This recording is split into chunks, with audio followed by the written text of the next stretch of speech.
श्याम बंधु, हिंदू युवा वाहिनी ब्लॉक इकाई कुड़वार सुल्तानपुर में आपका हार्दिक स्वागत अभिनंदन। मैं हूं उत्सव आचार्य मिश्रा, ब्लॉक मीडिया प्रभारी कुड़वार सुल्तानपुर, हिंदू युवा वाहिनी। आज का जो विषय है वो यही विषय है कि हिंदुओं के लिए पूरे विश्व में एक भी देश नहीं। जी हाँ, आप सभी इससे अवगत होंगे कि हिंदुओं के लिए पूरे विश्व में एक भी देश नहीं है।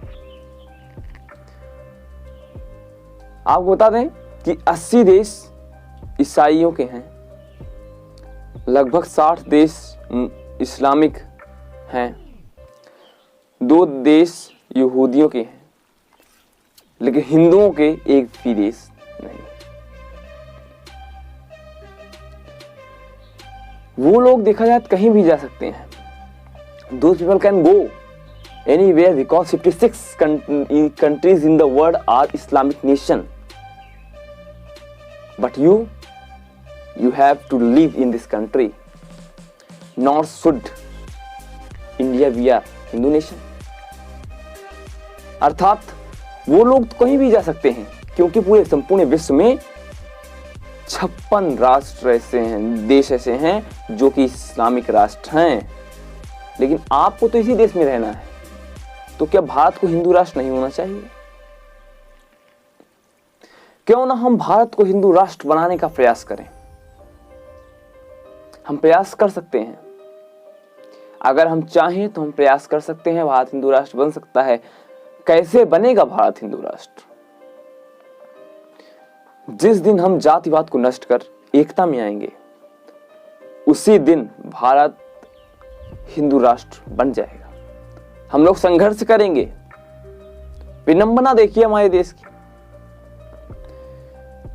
सरकार के पक्ष में कभी विपक्ष में सभी लोग आकर सड़क पर धरना करने लगते हैं, आंदोलन करने लगते हैं, चाहे वो किसी के नाम, किसी का कोई भी धरना हो, आंदोलन हो, हमसे उससे मतलब नहीं है।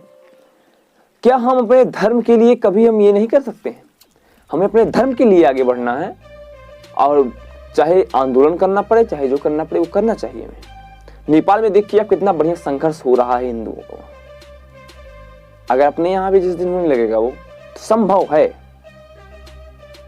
आपको नहीं होगा परंतु मुझे है।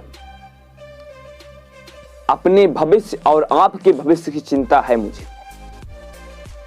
क्योंकि अगर ऐसा ही रहा ना तो लगभग 30, 40, 45 सालों बाद हमारा भविष्य, हिंदुओं का भविष्य ऐसा बर्बर हो जाएगा कि हम लोग जीना नहीं चाहेंगे। क्या आप चाहते हैं आपका भविष्य ऐसा हो? नहीं ना। तो संघर्ष करिए, हमारे साथ मिलिए, संघर्ष। और हाँ, जितने भी कट्टर हिंदू हैं ना, उनकी भी कट्टरता उस दिन नष्ट हो जाएगी।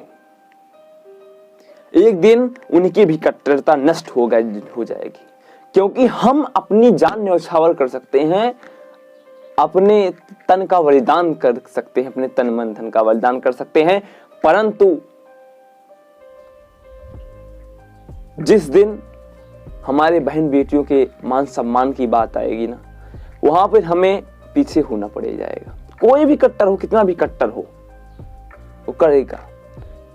कश्मीर में भी ऐसे हुआ। कश्मीर में जितने भी कश्मीरी पंडित थे वो अपने जान के लिए नहीं डरे थे। उनके बहन बेटी बहुओं की इज्जत, सम्मान, मान के लिए वो लोग डरे थे। अगर आप जिस दिन आपके साथ ऐसा होगा, बताइए आप क्या करेंगे? कोई चारा नहीं है हमारे पास। अरे भाई, उनके पास 56 देश हैं, आपको किसी देश में रहना है।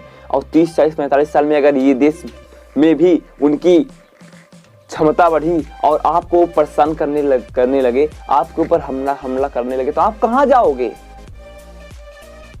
वो लोग जनसंख्या में बढ़ रहे हैं, तो हमें तो इसी देश में रहना है और सब कुछ सहना पड़ेगा। लेकिन कब तक सहेंगे हम? अगर हिंदू राष्ट्र नहीं बना तो ऐसा 100% है, 100% है कि ऐसा होगा एक दिन हमारे साथ। फिर आप भी सोचेंगे कि हमें पहले इस चीज को सोचना चाहिए।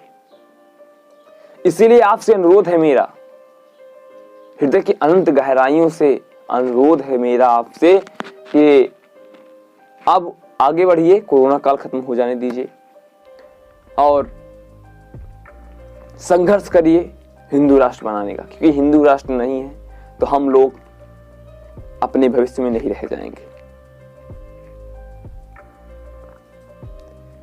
और आप संघर्ष करेंगे हमारे साथ, तभी हम जो विश्व की संख्या है ना कि हिंदू राष्ट्र 0 है, 0 है, उसको हम 0 से 1 कर सकते हैं। फिर तभी संघर्ष होगा सभी विश्व, पूर्ण विश्व में, तो कई हिंदू राष्ट्र बनकर आएंगे आगे। आज के लिए इतना ही। कृपया चैनल हमारा सब्सक्राइब कर लीजिएगा। वीडियो पसंद आई हो तो लाइक करिए, लेकिन हिंदू राष्ट्र के लिए संघर्ष करते रहिए, अभी नहीं, कोरोना काल समाप्त होने के बाद। आज के लिए इतना ही। जय हिंद, जय भारत, जय श्री राम, हर हर महादेव। चैनल अवश्य सब्सक्राइब कर लीजिए।